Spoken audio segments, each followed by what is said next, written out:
Salut, c'est Elsa, embarquez avec moi à la découverte d'un artiste, d'un univers, d'un projet. C'est tout de suite dans Quand la musique est bonne. Un podcast Fossa FM. Bienvenue dans un nouveau Quand la musique est bonne et aujourd'hui à mes côtés, Ludovic Louis, comment vas-tu ? Ça va très bien et toi ? Ça va, je suis ravie de recevoir. Pareillement, je suis très heureux d'être là avec toi. Alors, ton nouvel album est sorti il y a quelques jours, il s'appelle If Everything is Written, un album positif. Oui. Alors, on va évidemment en parler. Mais avant ça, je te propose qu'on remonte un tout petit peu le temps. Quel est ton premier souvenir lié à la musique ? Premier souvenir lié à la musique, c'est, je pense, le piano qu'il y avait chez mes parents. Je pense que c'est vraiment le premier souvenir que j'ai, c'est de me souvenir que j'allais tapoter sur les touches du piano et c'est celui-ci, si je puis dire. Il me semble qu'à la maison, c'était le jazz et la musique antillaise qui régnaient. Oh, il y avait un peu de tout, hein. Il n'y avait pas que ça. J'ai un père qui est très mélomane, qui est pianiste aussi amateur. Il y avait tout, il passait tout à la maison et c'est vrai que ça a été une chance pour moi de pouvoir m'imprégner de différentes cultures et ça a été et c'est vrai que je me rappelle, moi, les dimanches matins, c'était les réveils avec le vinyle qui mettait sur la platine et voilà, il y avait tout, il y avait du jazz, de la salsa, de la musique antillaise bien sûr, mais musique caribéenne, il y avait tout quoi, donc un peu de la soul aussi, donc c'est les souvenirs que j'ai étant petit chez mes parents. Et tu as évoqué le piano, et le piano que tu commences à 5 ans. Pourquoi le piano ? En fait, c'est mes parents qui m'ont mis au piano et j'aimais bien parce qu'à mon avis, ils ont dû capter que j'aimais bien aller sur le piano, donc ils ont décidé de me mettre au piano. J'avais une super prof et puis après, en fait, j'ai arrêté parce que je suis tombé en amour pour la trompette, même si j'adore des fois me mettre au piano pour composer, mais c'est vrai que par la suite, je suis tombé très amoureux de la trompette. Et justement, à quel moment est-ce que la trompette te choisit ou tu choisis la trompette ? Je choisis la trompette. C'est la première fois que je joue mon professeur à l'âge de 8 ans. La personne qui deviendra mon premier professeur de trompette, je l'ai vu jouer à une présentation d'instruments et je suis rentré chez mes parents. Je dis c'est ça que je veux faire. Donc c'est comme ça que je suis tombé en amour de cet instrument. Alors tu participes à plusieurs formations locales au Havre où tu as grandi et tu pars direction Paris. Comment est-ce que tu te sens à cette époque à Paris ? Bien, parce qu'en fait, si tu veux, je me retrouve là où se fait quasiment toute la musique en France. Donc tous les grands musiciens français ou internationaux passent aussi par Paris. Donc tu vas dans des jams, tu rencontres les gens. Moi, je me rappelle mes premières jams, c'était au Baiser Salé, tu vois. Les premières fois où je suis monté à Paris, c'est là où je suis allé, dans ce fameux club de la rue des Lombards, où j'allais jouer et on m'a laissé m'exprimer sur ces scènes-là. Donc, c'est chouette. Après, tu commences à faire ton réseau, tu commences à rencontrer plein de musiciens qui te recommandent pour des choses et d'autres.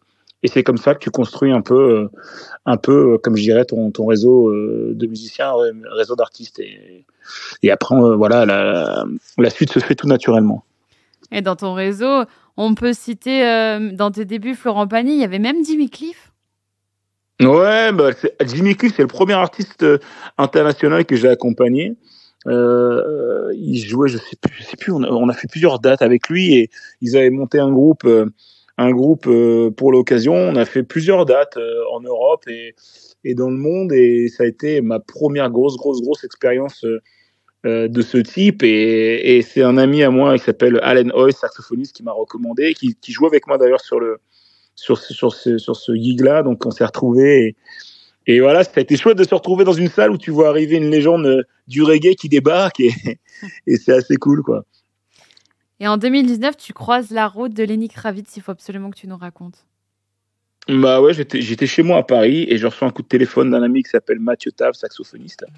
Et il me dit, j'espère que tu es chez toi. Je lui dis, oui. Il me dit, il faut que tu prennes ta trompette et tu vas à cette adresse. Je lui dis, mais il me dit, mais pose pas de questions. Et là, j'arrive et donc je me retrouve chez lui, chez Lenny Kravitz, à répéter pour le concert qu'il avait le lendemain, Peace One Day. qui avait lieu au Grand Rex.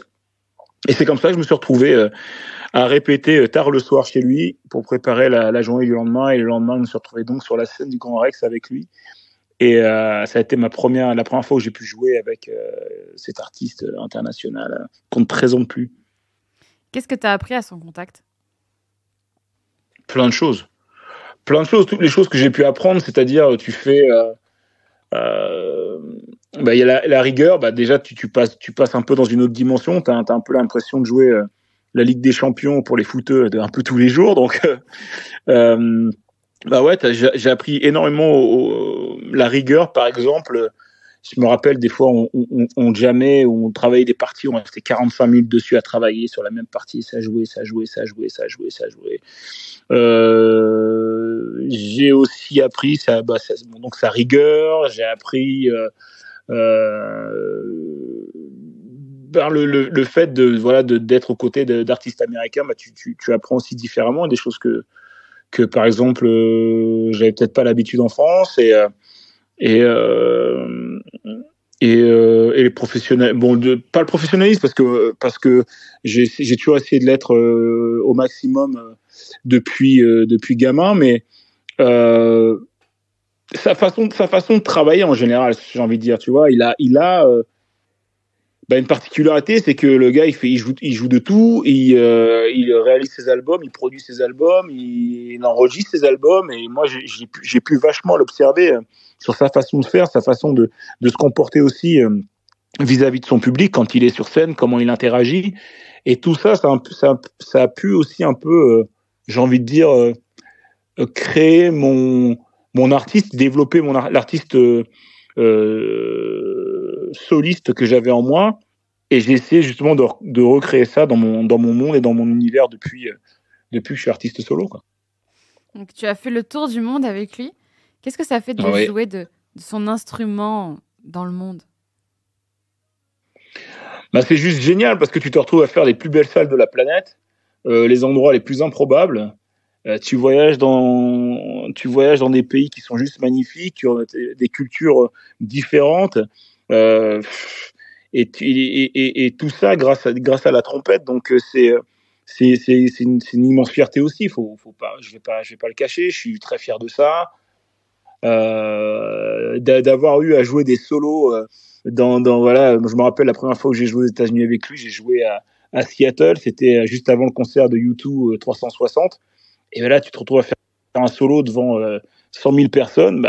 Ça me met juste des frissons, et j'étais juste excité. Et j'avais envie de faire au mieux. Donc, ça m'a toujours motivé de pouvoir toujours vouloir donner le meilleur de moi-même à chaque fois que je me suis retrouvé sur une scène, que ce soit dans des petits clubs ou dans des grandes salles ou dans des stades. Et si je pourrais revenir à la question juste avant où tu demandais qu'est-ce que j'ai pu apprendre, en fait, j'ai appris à donner toujours le meilleur de moi-même dans n'importe quelle circonstance, quoi. Et ça a toujours été un truc ultra motivant et une immense fierté de pouvoir jouer mon instrument dans le monde entier. Quand est-ce que tu quittes Paris pour vivre à Los Angeles ? Je quitte Paris en 2013. Je décide de partir m'installer aux États-Unis en septembre 2013.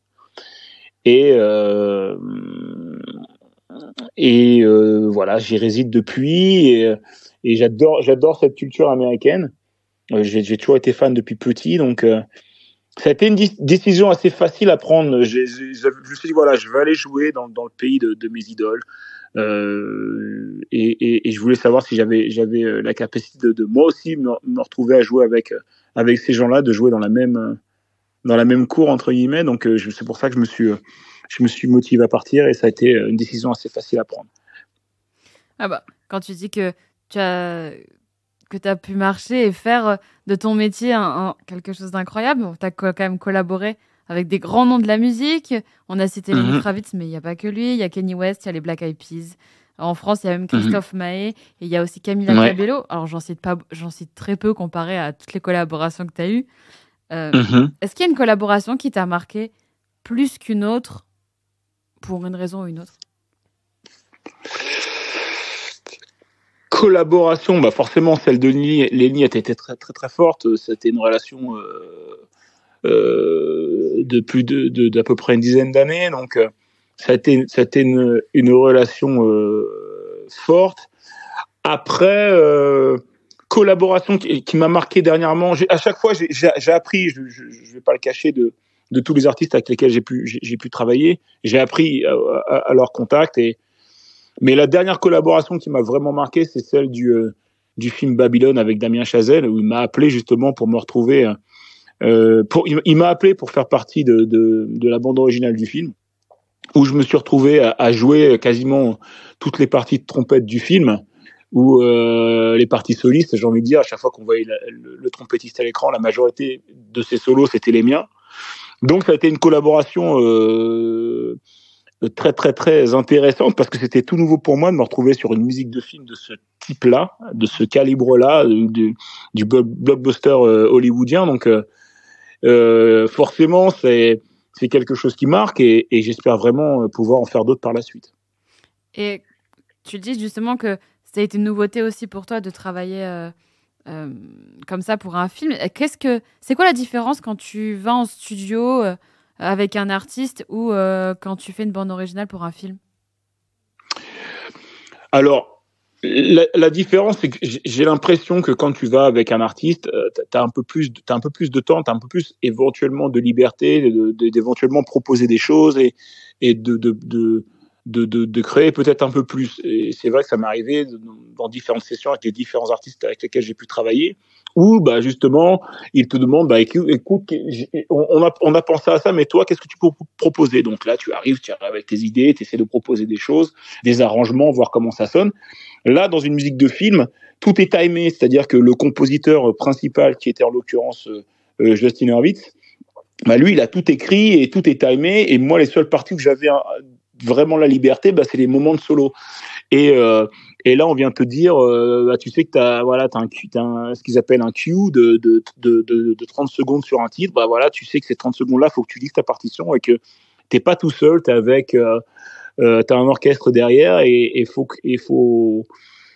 pas se rater, quoi. On va pas refaire 40 fois les prises, et faut aller très, très, très, très, très vite. Donc, c'est un peu la différence que je pourrais noter entre le travail de studio quand tu fais un album pour un artiste, où là tu as un peu plus de liberté, et un travail de vraiment plus dirigé quand tu dois faire une musique de film.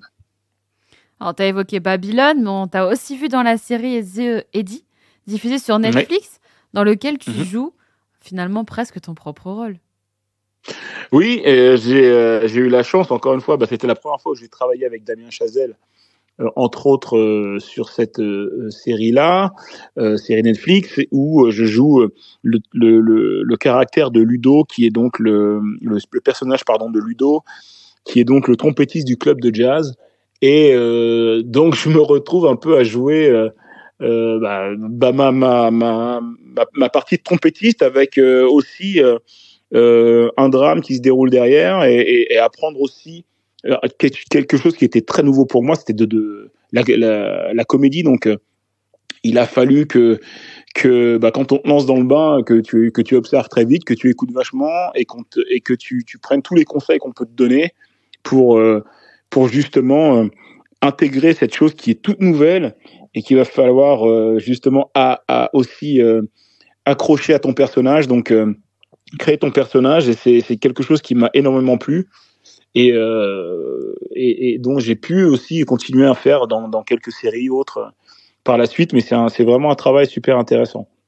Oui, ça t'a un petit peu sorti finalement de ce que tu fais en tant que trompettiste, mais en même temps, t'as gardé un petit peu entre guillemets, si je peux me permettre, le confort de la trompette, parce que du coup, c'est quelque chose que tu connaissais du coup la moitié presque de ton personnage.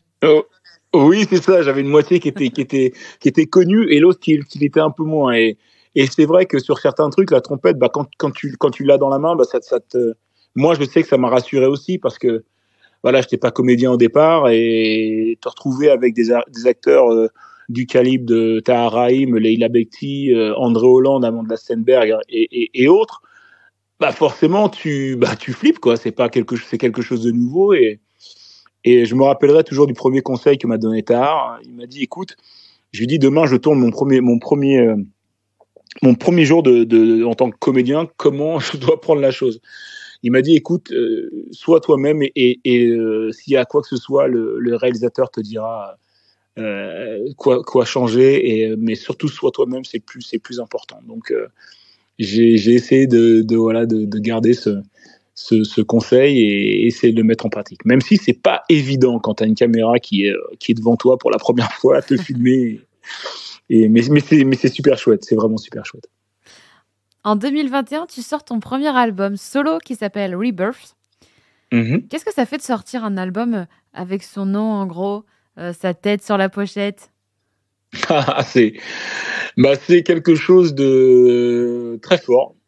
Très, très, très, très fort. Je m'attendais pas du tout à ça. Et quand je dis je m'attendais pas à ça, c'est que je m'attendais pas du tout à la réaction que j'allais avoir par rapport au fait de voir ma tête sur une pochette d'album. J'étais très fier, même si j'ai vraiment beaucoup de mal à boucler celui-ci, parce que comme c'est le premier, tu te poses 40 000 questions, savoir si c'est bien, si c'est pas bien, comment va être perçu l'album, est-ce que j'ai choisi les bons titres, je devrais peut-être refaire ça, et puis à un moment donné, il faut que tu lâches. et c'est vrai que ça a été une sorte de finalité, plutôt de début, cet album où c'est marrant de voir sa tête dans les rayons, dans les bacs, et j'avoue, ça fait extrêmement plaisir. Et cette année, tu reviens avec un nouvel album solo. Il s'appelle If Everything Is Written. Il est porté par le titre Give Me Some Loving, qui est sorti le jour de la Saint-Valentin. Et évidemment, ce n'est pas un hasard. Non, c'était pas un hasard, parce que voilà, on a tous envie de se donner de l'amour. J'ai envie de dire je pense que ce qui est important aussi, c'est les relations entre les gens, que l'on connaisse ou qu'on ne les connaisse pas. Et moi, je trouve ça chouette de recevoir de l'amour de personnes ou de l'amour, même de l'amitié, de gens qu'on ne connaît pas ou de gens qu'on connaît, et juste un regard, un smile, de l'amour qu'on le reçoit de sa famille, de ses amis, de ses proches, de ses compagnons, de ses compagnes, de tout ce qu'on veut. C'est quelque chose de chouette, et je trouve que l'amour, c'est quelque chose de beau et d'universel, et que c'était le bon moment pour pouvoir sortir ce titre-là. Tu sais quoi, je te propose qu'on l'écoute. Et comme ça, oui, avec plaisir. On en parle un peu plus après. Ok, ça marche. Hit it!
le titre Give Me Some Loving de Ludovic Louis qui est à mes côtés pour ce Quand la musique est bonne. Comment est-ce que tu travailles tes titres ?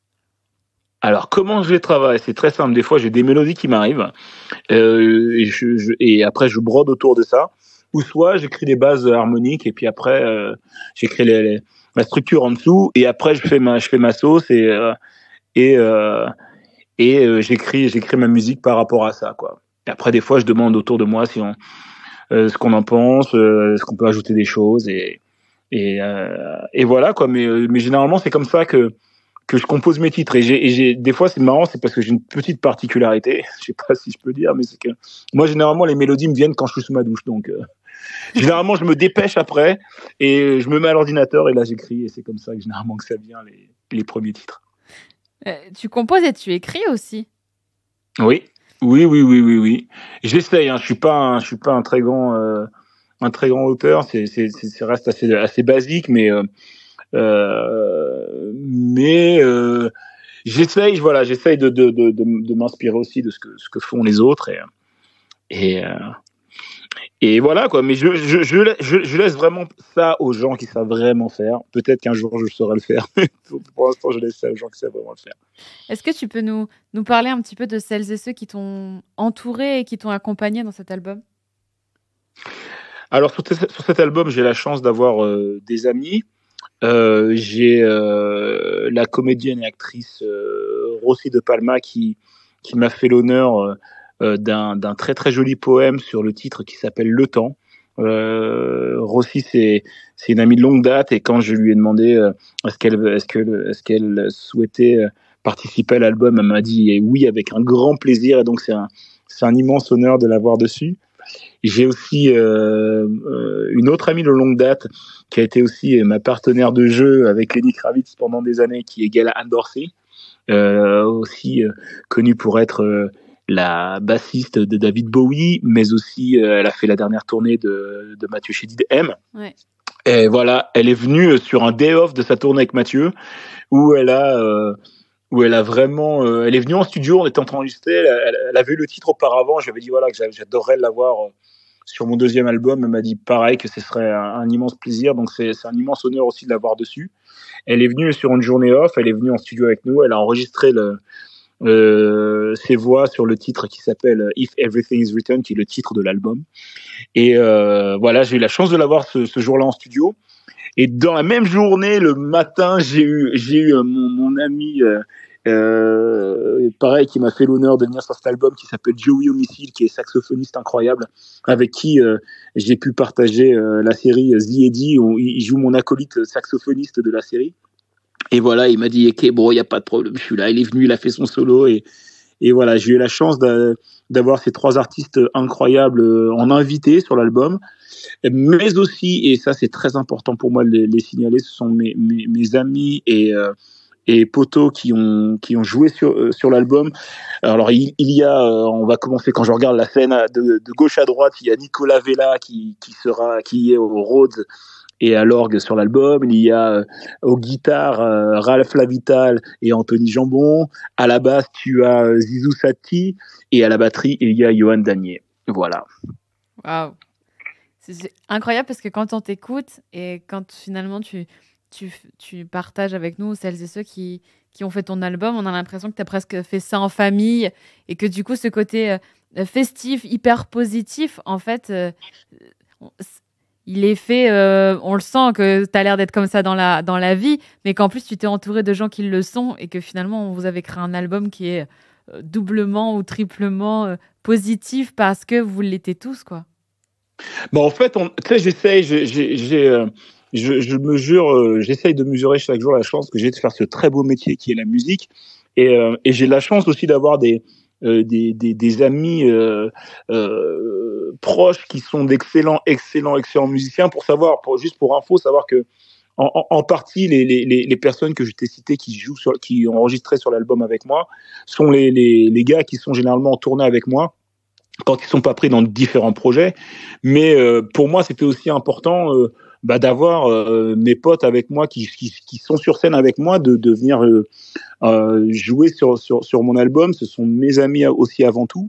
Et bien sûr que c'est une famille, bien sûr qu'on on se connaît tous très bien, on connaît nos vies de famille, on est potes avant tout. Et pour moi, c'était vraiment, vraiment important de les avoir avec moi sur l'album. Non, mais quand je dis que tu es quelqu'un de positif, c'est que j'ai lu quelque part que tu avais dit que les événements de la vie nous forgent et l'on peut trouver du positif même dans quelque chose de négatif. Et pour cela, le temps est notre meilleur allié. Mais bien sûr, bien sûr. Moi, je pense que chaque événement, chaque histoire, chaque chose de la vie font que on en tire une leçon, qu'elle soit positive ou négative pour nous. Mais c'est bien si on arrive à en tirer aussi le positif et c'est de voir le bon côté des choses. Je pense. Après, des fois, c'est pas évident pour toutes les choses de la vie, mais j'essaye d'appliquer ça aussi à moi-même, c'est-à-dire que même quand des fois j'ai des coups un peu plus durs, j'essaye quand même d'essayer d'en tirer un peu le positif et voilà, ça permet aussi des fois d'écrire des chansons et voilà que ce soit des choses positives de la vie, bonheur d'être de rencontrer des gens, on écrit une chanson, le malheur d'éventuellement de séparation, tu écris aussi une chanson, le renouveau de tu écris une chanson et voilà, je pense qu'il faut essayer d'en tirer le meilleur à chaque fois. Tu as beaucoup parlé de la scène, ton album est sorti, j'imagine que tu vas le faire vivre sur scène. Oui, ça c'est obligatoire. J'ai envie de pouvoir partager ces moments-là avec le public parce que moi j'adore l'énergie que me donne le public. C'est quelque chose de fort et je sais que j'adore être sur scène. Je sais que j'adore arriver dans un lieu que je ne connais pas, un public que je ne connais pas et mon objectif c'est d'arriver à les faire se lever. Qui fait le moment avec moi et mes gars et que moi si à la fin de la soirée les gens sont debout, tapent des mains, chantent et passent un super chouette moment, je suis super content et j'aurais gagné mon pari et j'ai vraiment hâte de pouvoir montrer ce nouvel album sur scène auprès du public. Est-ce que tu as des petites habitudes comme ça quand tu vas dans une nouvelle salle, que tu la connaisses ou pas, avant de monter sur scène, parce que en général on arrive milieu d'après-midi. Moi, mes habitudes, en fait, j'ai pas trop de gris-gris, j'ai pas trop de rituels. La seule chose, c'est que je suis quelqu'un de très chambreur. Et moi, je peux arriver 2 minutes avant d'aller sur scène et je peux encore faire des blagues après, je pense que les 2 minutes avant la scène, je suis très concentré. Je suis toujours très concentré, mais moi, je pense que ma façon de décompresser, c'est toujours être dans la bonne humeur, de rigoler, et de passer du bon temps avec les musiciens et même l'organisateur ou les gens qui sont là, quoi. Donc, éventuellement, peut-être le rituel que je fais à chaque fois, c'est que j'aime prendre en photo l'endroit dans lequel je me trouve pour garder des souvenirs, parce que c'est important, voilà. Par exemple, je regarde une photo de tel concert, je me dis, ah oui, c'est passé ça, il y avait les gens ont réagi comme ça, on a fait ça. Voilà, j'aime bien garder des souvenirs de la salle en elle-même et prendre une photo depuis la scène de la salle, et ça, c'est peut-être un peu le truc que j'aime garder de mes concerts. Et justement, tu parles de souvenirs. Est-ce que tu as un souvenir d'une scène qui t'a marqué et que tu veux bien nous partager ? Souvenir d'une scène qui m'a marqué. Je vais pas parler de Las Vegas avec Lenny Kravitz et Messieurs Quincy Jones et Mohamed Ali, mais je vais prendre une autre anecdote. Par exemple, l'été dernier, je me suis retrouvé à jouer sur la scène pour la première fois sur la scène du festival de jazz à Nice, pour la première fois en tant qu'artiste. Et c'est vrai que se retrouver sur la scène, une des plus grandes scènes mythiques du plus vieux festival de jazz au monde, ça m'a fait quelque chose. Tu joues ta musique devant 3-4 000 personnes, et c'est pas rien. Et moi, ça m'a énormément touché. J'étais extrêmement fier de ce moment-là. Et peut-être le moment, je pense, le plus fort, je vais peut-être prendre un autre exemple, c'est quand je suis retourné jouer chez moi au Havre l'année dernière. La salle était archi complète. Et voilà, c'était pour moi revenir chez moi devant mes parents, ma famille, mes amis. Bah, c'est quelque chose qui m'a extrêmement marqué, touché. J'en ai été ému parce que voilà, c'est un peu la boucle qui se bouclait entre guillemets, parce que voilà, je suis parti du Havre j'avais 20 ans, je reviens quelques années plus tard pour rejouer ma musique, et tout le monde qui est là pour voir ça, bah, c'est quelque chose qui m'a extrêmement touché et ému, quoi. Est-ce que tu as une scène que tu rêverais de faire? Il y en a plein. Avec pour moi, une scène où j'adorerais pouvoir jouer avec ma musique, ce serait l'Olympia, parce que c'est une salle mythique en France, et que c'est une scène, pour moi, c'est une salle, voilà, qui a une âme, qui a une énergie, qui a un truc. Il y a vraiment un truc qui se passe quand tu es là-bas. J'ai eu la chance de la faire plusieurs fois. J'ai eu la chance d'y jouer avec Lenny aussi. Donc, ouais, s'il y a vraiment une salle où j'adorerais jouer, ce serait l'Olympia, quoi. Est-ce que c'est différent de jouer en France ou dans un autre pays du monde pour toi?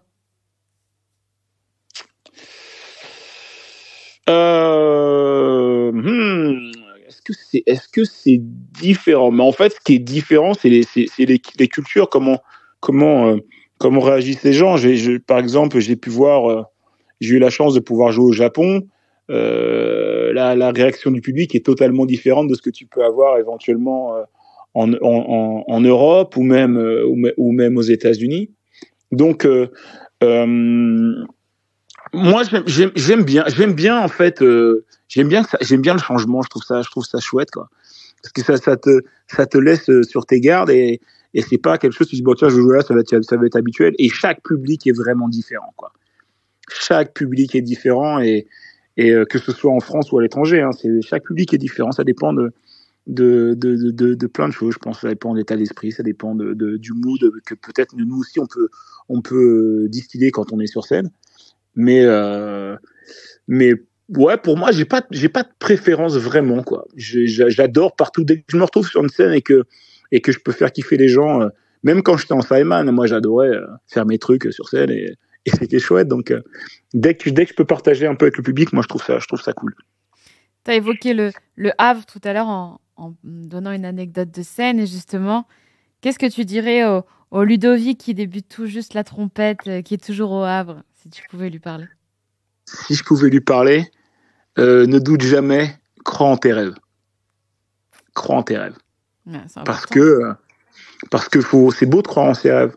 C'est beau de se dire que voilà, est-ce que, et encore une fois, si je revenais au petit Ludovic du Havre, est-ce que j'aurais pu imaginer jouer sur les plus belles scènes du monde, accompagner des artistes incroyables, faire mon premier album, sortir mon deuxième?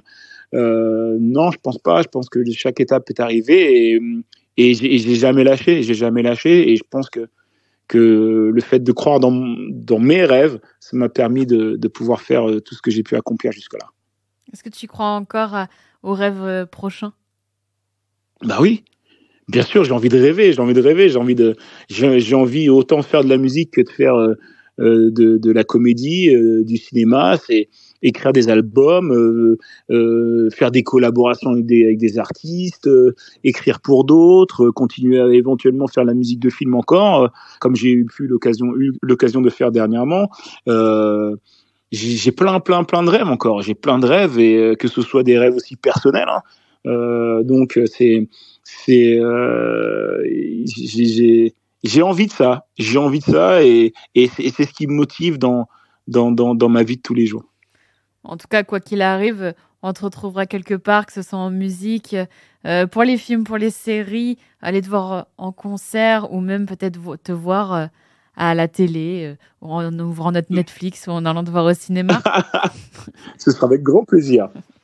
Merci beaucoup, en tout cas, Ludovic, d'avoir été avec moi pour ce Quand la musique est bonne.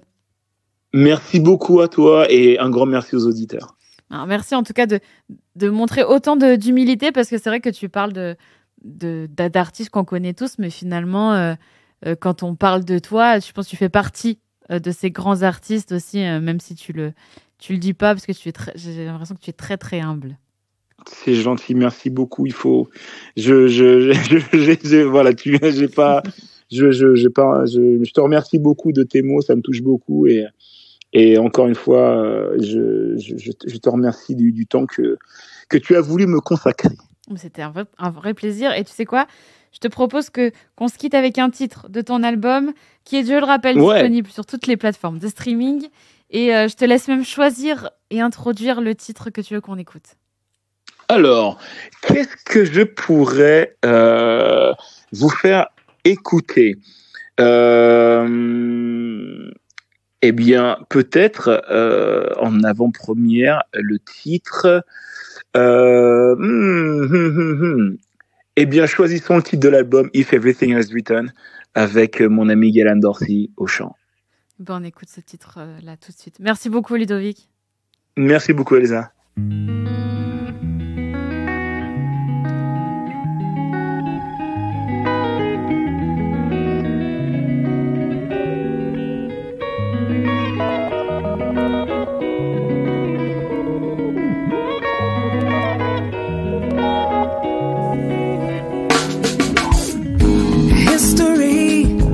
Always in the making, learning to give, not just only taking. And if I